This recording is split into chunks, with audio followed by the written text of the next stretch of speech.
The stagecoach rattled into Redemption Creek on a Tuesday afternoon, bringing dust and the promise of rain that never seemed to come. Catherine Morrison stepped down onto the sun-baked earth, her dark green traveling dress already showing the wear of a 3-day journey from San Antonio. She was 26, but carried herself with the careful composure of someone much older, someone who'd learned that every movement, every word, every glance could be judged and found wanting. The town of Redemption Creek stretched before her, a collection of weathered buildings clustered around a main street that turned to mud when it rained and dust when it didn't. The general store stood opposite the saloon, their competition eternal and friendly. The church spire rose at the far end of town, white paint gleaming in the relentless Texas sun. Between them, the modest schoolhouse sat empty, waiting for its new teacher. Kate counted exactly 11 people visible on the street, and she felt every single pair of eyes measuring her worth. The driver hauled down her trunk, the only possession she'd managed to keep through everything that had happened. Inside it, carefully folded, were 3 dresses, a few books, teaching supplies, and the weight of secrets she prayed would stay buried in San Antonio's past. The boarding house proprietor, Mrs. Eleanor Walsh, appeared on the porch of a 2-story building with a hand-painted sign that read, "Clean rooms, fair prices, no trouble tolerated." She was a sturdy woman in her 50s with silver-streaked hair and eyes that missed nothing. Her assessment of Kate was thorough and swift, the kind of evaluation that determined whether you'd be welcomed or merely tolerated in a small frontier town. Kate met her gaze steadily, neither apologizing for her existence nor pretending to be more than she was: a widow, a teacher, a woman seeking nothing more than honest work and a quiet life. Mrs. Walsh's expression softened slightly, and she gestured Kate inside. The room was small but clean, with a narrow bed, a washstand, and a window overlooking the back garden where vegetables grew in stubborn defiance of the Texas heat. It was more than Kate had dared hope for, and she felt something tight in her chest loosen slightly.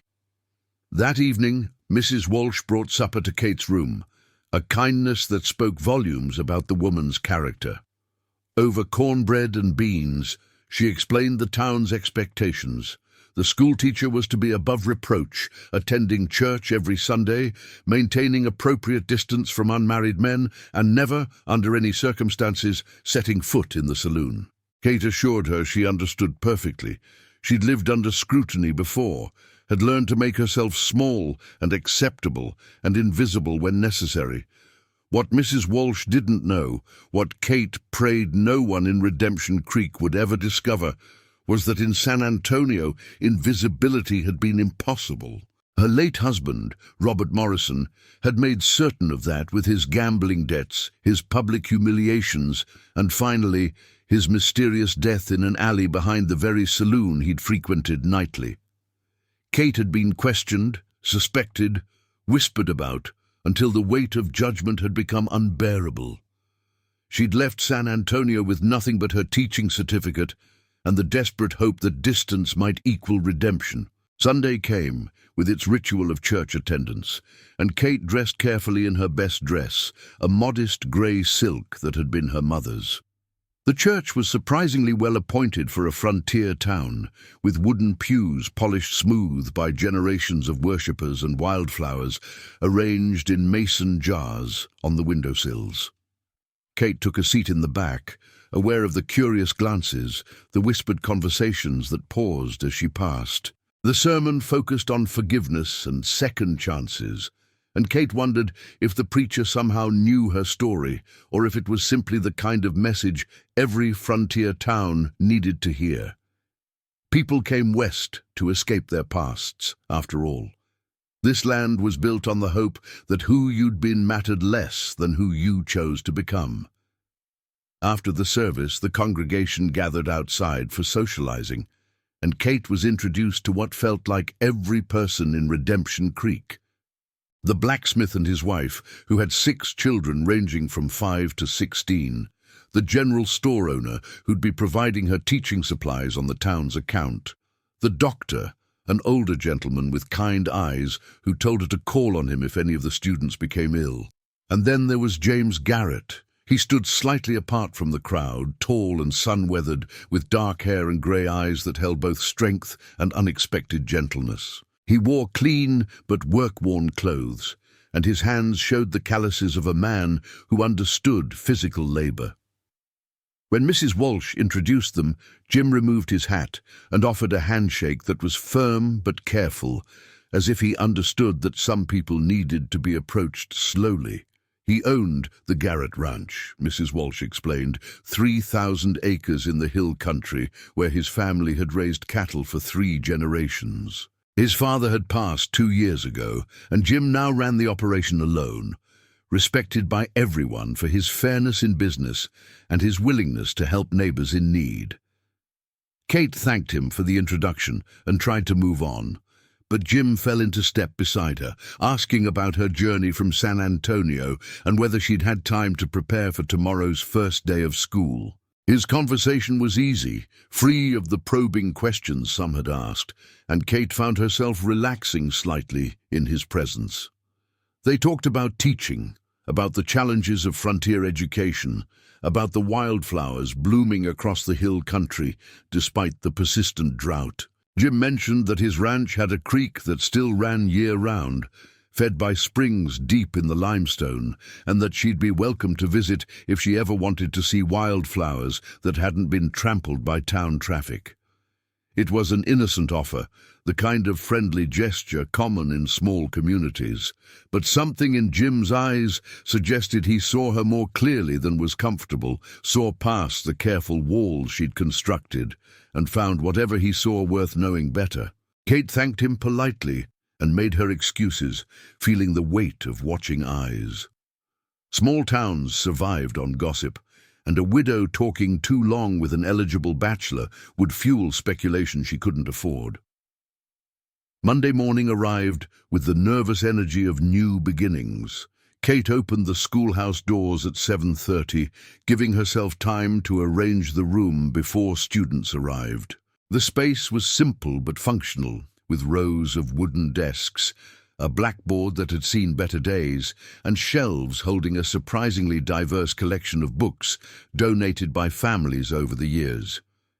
She'd prepared lessons for 4 different age groups, knowing frontier schools combined students from 6 to 16 in a single room. The challenge would be keeping the older children engaged while teaching the younger ones their letters, maintaining order without being harsh, and earning respect in a community that would judge her every action. The students arrived in clusters, some walking from town, others delivered by parents who lingered to assess their new teacher. Kate greeted each family warmly, learning names and making mental notes about dynamics she'd need to navigate. By 8 o'clock, she had 23 students arranged by age and ability, their faces ranging from eager to skeptical to openly hostile.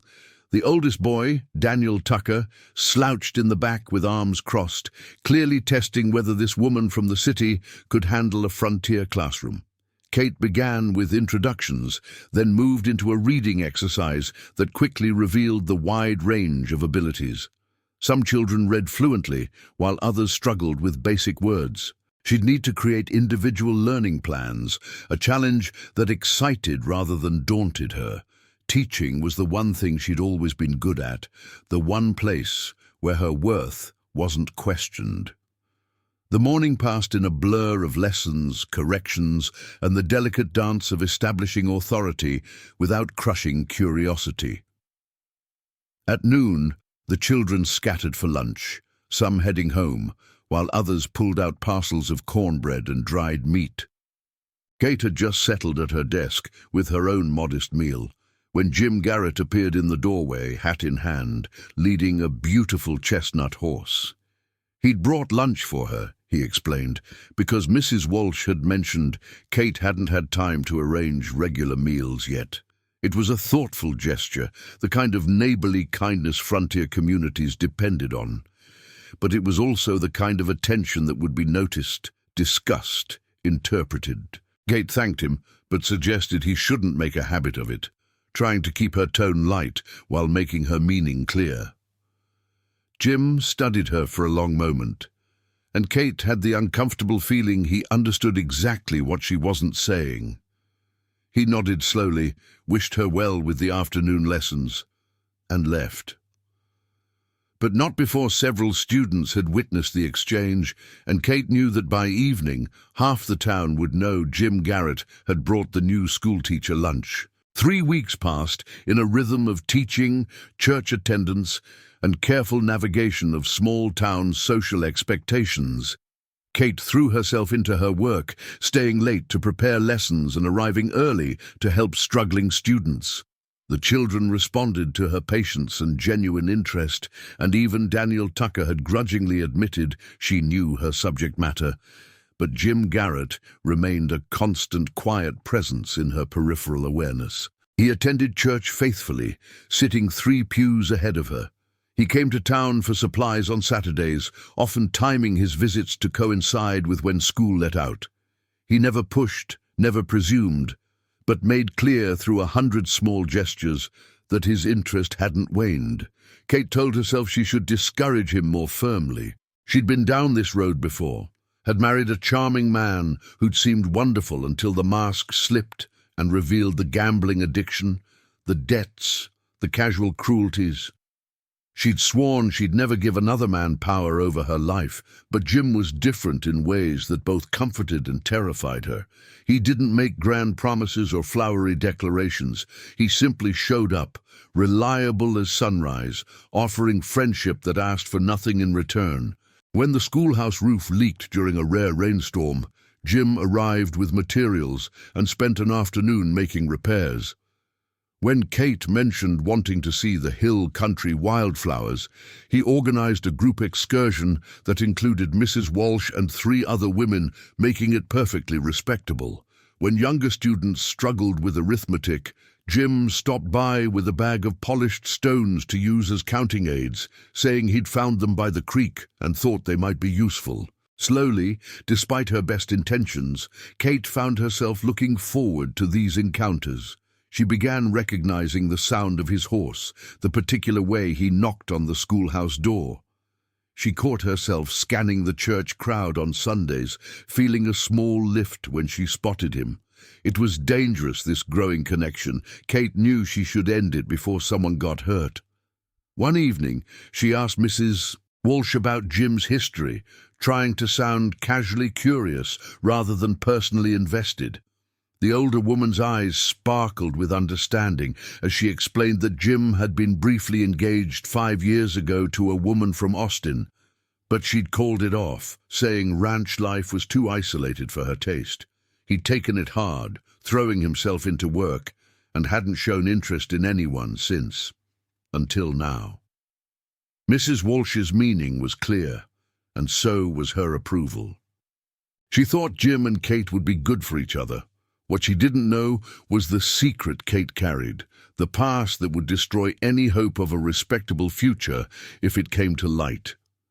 The annual Harvest Social was Redemption Creek's biggest event, a celebration held at the church grounds with food, music, and dancing that brought together families from throughout the hill country. Mrs. Walsh insisted Kate attend, saying the schoolteacher's presence was expected. And besides, she'd been working herself too hard and needed an evening of enjoyment. Kate agreed reluctantly, knowing that social gatherings brought both connection and scrutiny. The evening arrived warm and clear, the sky painted in shades of pink and orange as the sun settled behind distant hills. Long tables groaned under the weight of contributed dishes, everything from roasted chickens to berry pies to fresh bread still warm from various ovens. A local man played fiddle while another kept rhythm on a makeshift drum, and couples moved through traditional dances that had crossed the ocean with their grandparents. Kate stood at the periphery, watching the community celebrate itself, feeling both welcomed and separate. She'd contributed a cobbler to the food table and exchanged pleasantries with families whose children she taught. But she remained carefully apart from the dancing, knowing that participating meant being chosen by partners, and that carried implications she wasn't ready to navigate. Then Jim Garrett appeared beside her, freshly cleaned up, but still unmistakably himself, and asked if she'd care to dance. Kate's immediate instinct was refusal. Dancing meant physical proximity, public declaration of interest, fuel for gossip that could spiral beyond control. But Jim's grey eyes held patient hope, and the fiddle was playing a waltz her father had once taught her. And before her careful logic could intervene, Kate found herself saying yes. They moved onto the makeshift dance floor, and Jim's hand settled at her waist with the kind of respectful certainty that made her feel both safe and seen. He was a surprisingly good dancer, moving with the same quiet confidence he brought to everything else. They didn't speak much, didn't need to. The music and movement said what words couldn't. Around them, Kate felt the shift in attention. Conversations paused. Heads turned. The unmarried women who'd been hoping to catch Jim's interest watched with disappointment. The matrons who controlled social acceptability exchanged significant looks. And Mrs. Walsh, standing by the food table, smiled with the satisfaction of someone who'd predicted exactly this outcome. The song ended, and Jim escorted Kate back to the edge of the crowd, thanking her with genuine warmth. He didn't ask for another dance, understanding instinctively that once was statement enough, but before he left, he said quietly that he'd like to call on her properly if she'd permit it. Not at the schoolhouse where students might see, but perhaps Sunday afternoon at Mrs. Walsh's, with the proprietor present to maintain propriety. Kate knew she should refuse, should end this before it became something neither of them could walk away from unscathed. But looking at Jim's honest face, seeing the hope and respect and genuine interest in his eyes, she found herself agreeing. They would proceed slowly, carefully, properly, and Kate would pray that her past stayed buried in San Antonio where it belonged. Sunday afternoons became the rhythm around which Kate's week revolved. Jim would arrive at 2 o'clock, and they'd sit in Mrs. Walsh's parlour, the door open and the proprietor somewhere nearby, maintaining the appearance of propriety while giving them space to talk. They discussed everything and nothing. Jim told her about his childhood on the ranch, learning to ride before he could properly walk, his father's patient teaching about reading the land and respecting the cattle. He spoke of his mother, who died when he was 12, and how her vegetable garden still grew wild near the ranch house because he couldn't bear to plow it under. Kate shared carefully edited versions of her own past, her childhood in East Texas, her love of books and learning, her mother's death from fever when Kate was 15. She talked about her decision to become a teacher, how education felt like offering children keys to doors they didn't know existed. What she didn't mention was Robert.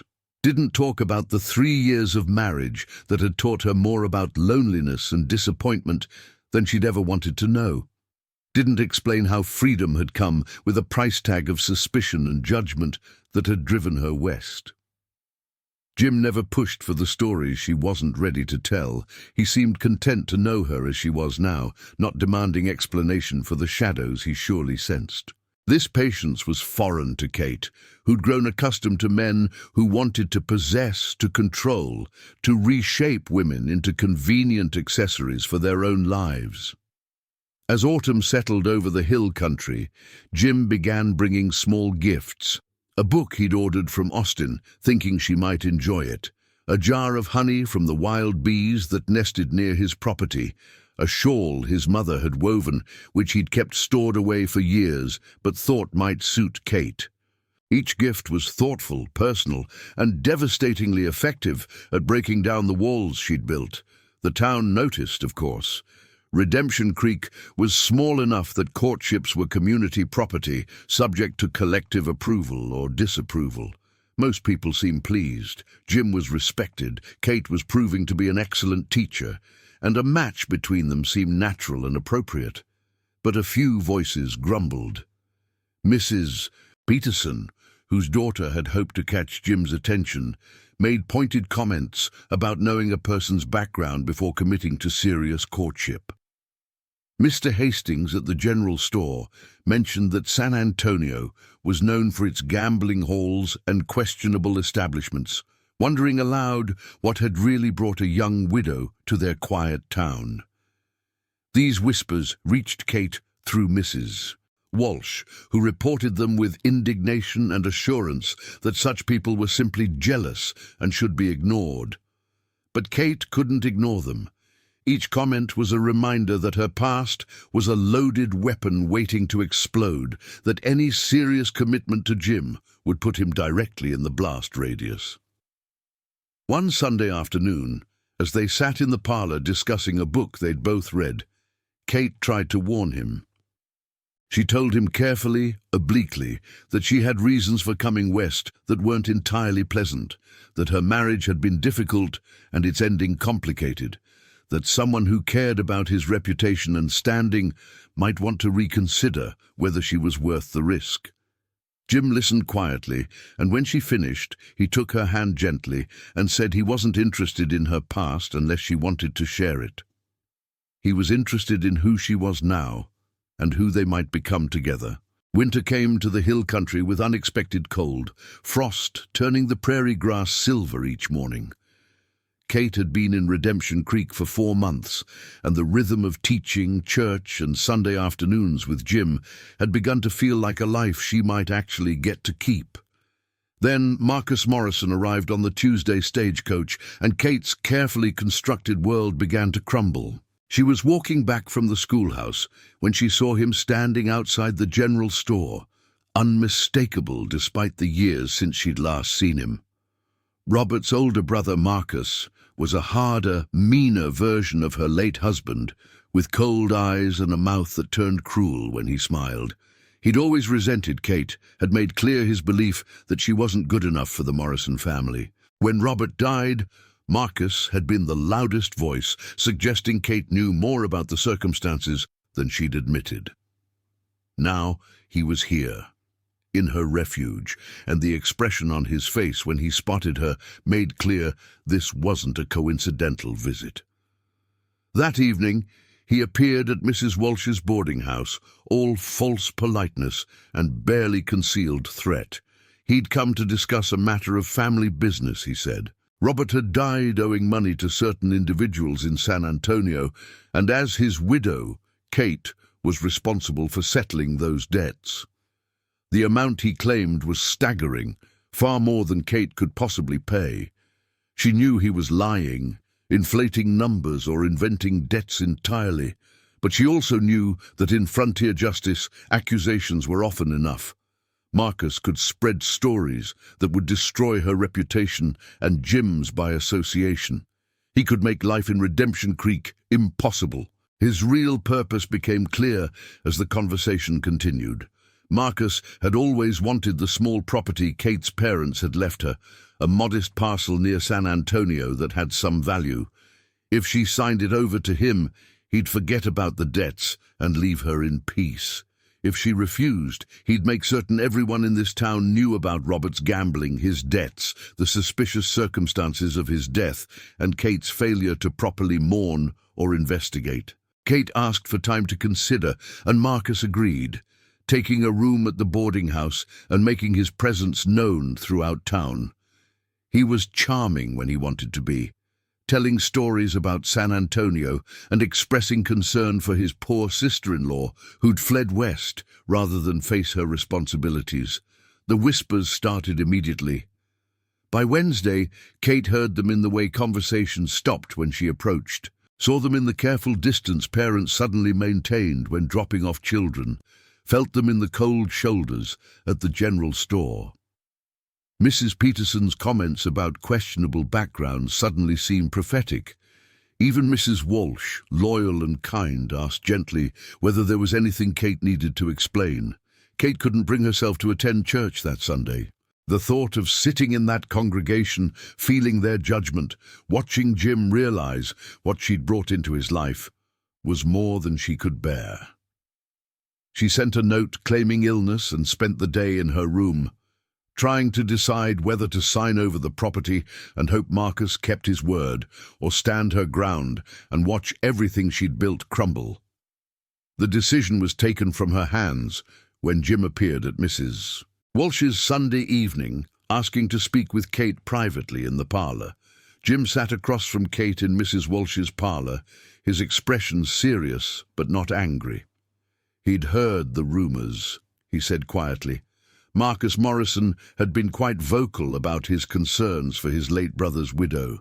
Jim wanted to hear Kate's side of the story, not the gossip, so Kate told him all of it. She explained how she'd married Robert at 21, believing his charm and promises. How she'd slowly discovered his gambling addiction, the debts that mounted despite her teaching salary. How he'd borrowed from dangerous people in San Antonio, men who didn't accept excuses or delays. She described the night Robert died, found in an alley after a card game gone wrong. The police had questioned her but ultimately ruled it an accident or self-defense by whoever Robert had tried to cheat. She'd been cleared legally, but not socially. The whispers, the accusations, the assumption that she must have known more than she'd admitted. She told Jim about selling everything to pay what debts she could verify, about Marcus's attempts to claim her parents' property, about her decision to leave San Antonio and start fresh, where her past wouldn't follow. Except it had followed. Marcus wanted her property and was willing to destroy her new life to get it. Kate finished speaking and waited for Jim's response, expecting disappointment, disgust, or the careful withdrawal of someone realizing they'd made a mistake. Instead, Jim asked a single question. Was she happy in Redemption Creek? Kate looked at him, confusion evident. That wasn't what she'd expected him to ask. She admitted that yes, she'd been happier here than she'd been in years. She loved teaching, appreciated the community, and had begun to believe she might build a real life. Jim nodded slowly. Then they'd find a way to protect that, he said. Marcus Morrison had no legal claim to anything unless Kate chose to give it to him. His accusations were just words unless people chose to believe them. And while some folks in town might be swayed by gossip, many others valued actions over rumors. Kate tried to explain that Jim didn't understand the damage association with her could cause, that standing beside her might cost him the respect he'd earned, the position he held in the community, that she wouldn't let him sacrifice everything for someone he'd known only a few months. Jim's response was quiet but firm. He said he'd spent 2 years alone after his father's death, running a ranch that felt more like obligation than home. He'd convinced himself he was content with work and solitude. Then Kate had arrived, and suddenly his future looked different. He'd discovered he wanted someone to share evenings with, to talk to about things beyond cattle and weather. He wanted what his parents had built, a partnership that made hard work meaningful. Marcus Morrison's threats didn't change any of that. If the town turned against them, they'd deal with it. But Jim wasn't walking away because some bitter man from San Antonio wanted to cause trouble. Kate felt tears sting her eyes, the relief and fear mixing into something overwhelming. She'd expected judgment but received loyalty, expected abandonment but found partnership, but she also knew that Jim didn't fully understand what he was offering to face. The next week tested everything. Marcus Morrison continued his campaign, spreading carefully worded insinuations about Kate's character and past. He positioned himself as a concerned family member, trying to protect an innocent frontier town from a woman who might be running from justice. Some people dismissed him immediately. Mrs. Walsh told him to his face that she'd been judging character for 40 years and trusted Kate Morrison more than she'd ever trust him. The doctor, who'd watched Kate care for 6 students with genuine compassion, publicly stated that actions spoke louder than rumors. Several families whose children Kate had helped praised her teaching and refused to entertain suspicions. But others wavered. The community split between those who valued what they'd witnessed firsthand and those who believed smoke must mean fire. A town meeting was called, ostensibly to discuss the school budget, but clearly serving as a referendum on Kate's fitness to continue teaching. Jim attended, sitting in the front row where everyone could see him. When Marcus rose to voice his concerns about the schoolteacher's mysterious past and unsuitability for influencing young minds, Jim stood and addressed the crowd. He didn't make grand speeches or emotional appeals. Instead, he asked simple questions. Had anyone in Redemption Creek witnessed Kate behaving inappropriately? Had the children's education suffered under her teaching? Had she failed to meet any expectation the town had set for their schoolteacher? The answers were all negative. Jim then pointed out that many people in Redemption Creek, including several sitting in this meeting, had come west to escape difficult pasts. That was the promise of frontier life. You were judged by who you proved yourself to be, not who you'd been forced to be elsewhere. Marcus Morrison's accusations were about events in San Antonio, not Redemption Creek.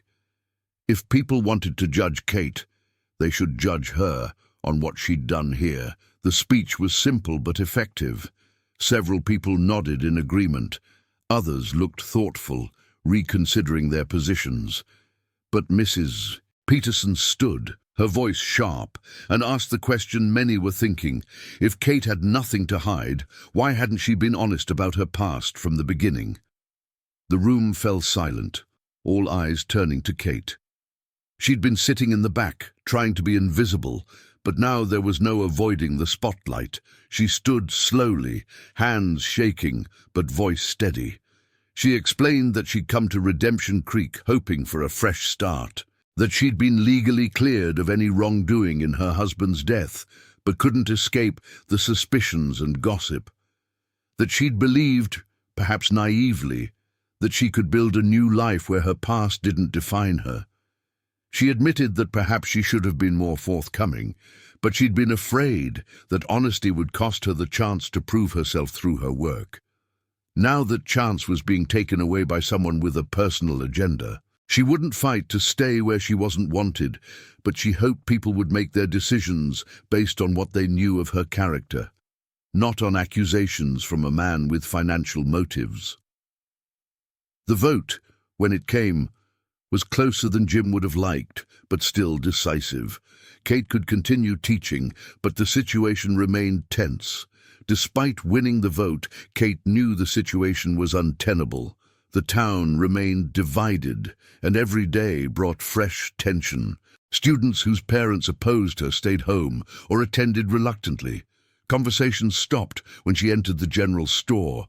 Even church, once a refuge, felt uncomfortable with hostile glances from several families. Marcus Morrison remained in town, a constant reminder of the past she couldn't escape. He'd taken to mentioning in casual conversation that he was considering settling in the area, opening a business perhaps. The threat was clear. Even if she kept her teaching position, he could make life in Redemption Creek perpetually miserable. Jim's position in the community had suffered too. Several ranchers who'd previously sought his advice now kept their distance. Business deals that had seemed certain suddenly fell through. People weren't overtly hostile, but the easy camaraderie he'd always enjoyed had cooled into careful politeness. One evening, as they sat in Mrs. Walsh's parlor, Jim proposed a solution that took Kate's breath away. He asked her to marry him, not someday, not eventually, but now, within the week. He'd already spoken to the preacher who'd agreed to perform the ceremony. Jim laid out his reasoning with the practical directness she'd come to associate with him. Marcus Morrison wanted Kate's property and was using social pressure to get it. If she and Jim married, her property would be legally protected by their union, and Marcus would lose his leverage. More importantly, marriage would signal to the community that Jim stood fully behind Kate, forcing people to choose whether to respect his judgment or continue their suspicions. Kate tried to argue. She told him this wasn't how proposals should happen, born from crisis rather than romance. That marriage should be about love, not legal protection. That she wouldn't trap him in a union designed to solve her problems. Jim's response was quiet but intense. He said he'd been working up to proposing anyway, had been planning to wait until spring when the wildflowers bloomed and he could do it properly. But circumstances had simply accelerated his timeline. His feelings weren't born from crisis. They'd been growing for months. He loved her, had probably loved her since that first Sunday when she'd met his eyes without flinching and he'd recognized someone who understood loss and resilience. The crisis simply made him realize he didn't want to waste time pretending he could walk away if things got difficult. Kate felt tears spilling over, the weight of months of careful control finally breaking. She told him she loved him too, had fought against it because she'd believed she was too damaged for fresh starts. But she couldn't let him sacrifice everything for her. The town's disapproval might fade with time, but it might not. Was he really willing to risk everything he'd built? Jim took her hands, his rough calluses gentle against her skin. He said his father had taught him that land and respect and community standing mattered, but only because they supported what truly mattered. People you loved and the life you built with them. He'd rather have a difficult life with Kate than an easy life alone. The choice was hers. He was offering marriage, partnership, and whatever future they could build together. But he wouldn't pressure her. If she chose to leave, to start over somewhere else, he'd respect that decision. Kate looked at this good man who'd seen her worst and chosen to stay, who'd defended her publicly and privately, who offered not rescue, but partnership. Kate's answer was yes, but she had one condition. She wanted to sign over her property to Marcus before the wedding. Jim argued against it, said giving in to blackmail set a terrible precedent. But Kate was firm. The property was a link to a past she wanted to sever completely. If giving it to Marcus meant he'd finally leave and she could build a future unencumbered by these old chains, it was worth the loss. They traveled to San Antonio together, along with Mrs. Walsh, who served as both chaperone and witness. The property transfer was handled by a lawyer who'd known Kate's parents and clearly disapproved of the circumstances.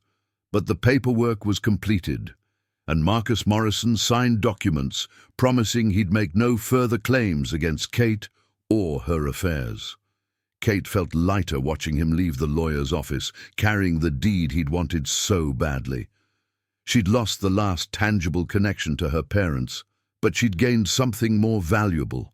Freedom from a past that no longer served her. They married 2 days later in Redemption Creek's small church. The preacher who'd performed the ceremony spoke about redemption and second chances, themes that seemed particularly appropriate given the church's name and the couple's circumstances. The wedding was small. Mrs. Walsh attended, beaming with satisfaction at an outcome she'd predicted months ago. The doctor came, along with several families whose children Kate taught. Jim's ranch foreman and 2 other ranchers who'd remained loyal stood as witnesses. Others stayed away, their absence notable but not entirely surprising. Kate wore a simple dress she'd sewn herself, pale blue with tiny buttons down the front. She carried wildflowers that bloomed stubbornly despite the winter cold. Jim wore his best suit, cleaned and pressed, looking uncomfortable but determined. When the preacher asked if anyone objected to the union, the silence was heavy with unspoken tensions. But no one spoke, and the ceremony continued. The moment when Jim took Kate's hand and spoke his vows, his voice steady and sure, felt like a declaration to everyone present. He was choosing her publicly, completely, without reservation. When Kate spoke her own vows, she felt the weight of every judgment she'd faced, every whisper and accusation, and spoke her commitment clearly enough for even those who doubted to hear. They were married by noon, and Jim took his bride home to the ranch she'd visited only once before. The house was simple but solid, built by Jim's grandfather with walls thick enough to withstand Texas storms. The furniture was worn but cared for, and everywhere Kate looked, she saw evidence of life. Books stacked by the fireplace, tools hung carefully in the barn, his mother's wild garden still blooming despite years of neglect. That evening they sat on the porch watching the sun set over the hill country. Jim admitted he was nervous about how the community would react long term. He'd married Kate, knowing it might cost him friendships and business relationships. Some losses were already becoming apparent, but he also said that every hard decision his father had ever made was worth it because it was made for the right reasons. Kate told him about her fears of failing him, of bringing more trouble than joy to his life.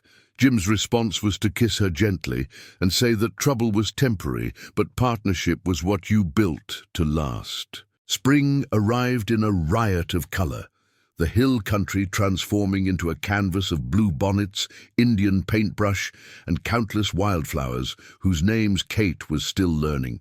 She'd resigned her teaching position, knowing that married women rarely taught school, and because the continued tension wasn't fair to the students. But she'd found new purpose helping Jim with the ranch books and correspondence, managing the household, and establishing a small lending library from the extensive collection Jim's mother had left. The community's attitude had begun to shift, though slowly. Some families who'd kept their distance started acknowledging Kate at church again. Others remained aloof, but their hostility had cooled into mere disapproval. Kate learned to live with being judged, to find her worth in Jim's steady love rather than in community approval. Jim's business had suffered initially, but quality and fairness had their own rewards. Ranchers who valued those traits over social politics continued seeking his partnership. New relationships formed with people who admired the stand Jim had taken, who saw strength in loyalty rather than weakness in supporting a controversial wife. One surprising ally emerged in Mrs. Peterson's daughter Sarah, who'd initially been heartbroken when Jim chose Kate. Sarah began stopping by the ranch, hesitantly at first, to ask about book recommendations.